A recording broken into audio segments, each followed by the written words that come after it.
और इस वक्त एक और बड़ी खबर आ रही है। एसपी नेता स्वामी प्रसाद मौर्य पर जूता फेंकने की कोशिश की गई है। एक कार्यक्रम के दौरान जूता फेंकने की कोशिश की गई है। मौर्य समर्थकों ने जूता फेंकने वाले को पकड़ा है। मौर्य के समर्थकों ने जूता फेंकने वाले की पिटाई भी कर दी है। तो ये बड़ी खबर आपको इस वक्त आपको बता रहे हैं। स्वामी प्रसाद मौर्य जो एक कार्यक्रम में शिरकत करने के लिए गए हुए थे, इसी दौरान एक शख्स ने उन पर जूते से हमला किया है। हालांकि भीड़ इतनी ज्यादा थी कि जूता फेंकने वाला शख्स वहां से भाग नहीं पाया और स्वामी प्रसाद मौर्य के समर्थकों ने उसे पकड़ लिया है। जूता फेंकने वाले की पिटाई समर्थकों की तरफ से की गई है। गुस्सा इतना, रोष इतना स्वामी प्रसाद मौर्य के समर्थकों में कि जिस शख्स ने जूता फेंका था उस शख्स को पकड़ा गया और उसकी पिटाई भी की गई है। हालांकि इन तस्वीरों में आपको पुलिसकर्मी भी नजर आ रहे होंगे जो हालात को कंट्रोल करने की कोशिश कर रहे थे और जिस शख्स ने जूता फेंका, जो आरोपी है, उसे भीड़ के चंगुल से निकालने की कोशिश कर रहे थे।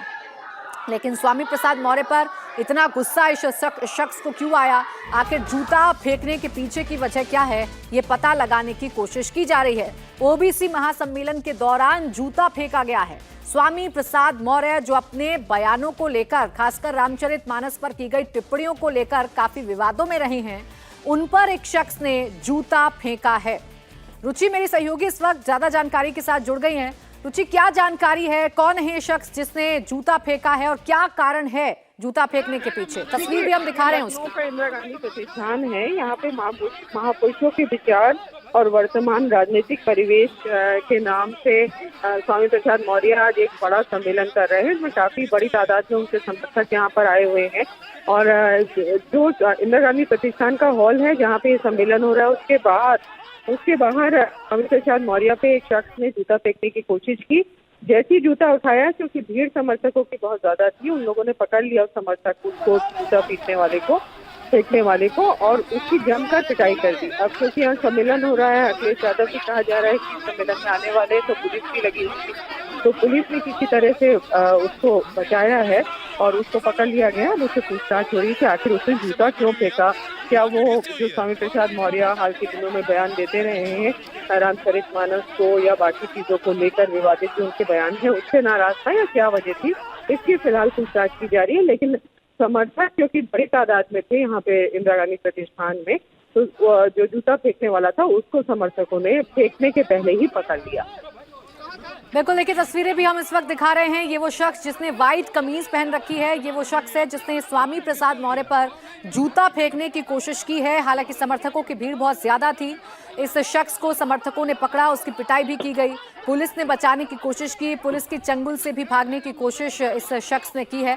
हालांकि पुलिस ने इसे पकड़ लिया है, इससे पूछताछ की जा रही है। ये जानने की कोशिश की जा रही है कि आखिर स्वामी प्रसाद मौर्य पर जूता फेंकने की इस घटना को इस शख्स ने अंजाम क्यों दिया है, स्वामी प्रसाद मौर्य पर जूते से हमला क्यों किया गया है।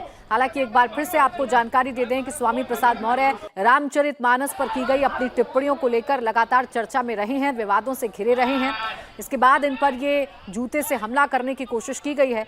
हालांकि बीते दिनों दारा सिंह चौहान पर भी स्याही फेंकी गई थी, उस शख्स को भी पकड़ा गया था। और आज स्वामी प्रसाद मौर्य पर जूते से हमला करने की कोशिश की गई है, जूता फेंकने की कोशिश की गई है। एक बड़ा कार्यक्रम जिसका आयोजन लखनऊ में किया गया और इस कार्यक्रम में ओबीसी महासम्मेलन में स्वामी प्रसाद मौर्य भी शिरकत करने के लिए पहुंचे। समर्थकों के बीच में एक शख्स वो भी था जो अपने हाथ में जूता लिए स्वामी प्रसाद मौर्य पर हमला करना चाहता था, लेकिन समर्थकों की भीड़ इतनी ज्यादा थी कि उसे रोका गया, पकड़ा गया, उसकी पिटाई की गई। पुलिस ने जैसे तैसे उसे समर्थकों के चंगुल से छुड़ाया और फिर इसे पकड़ा गया है। इससे पूछताछ जारी है।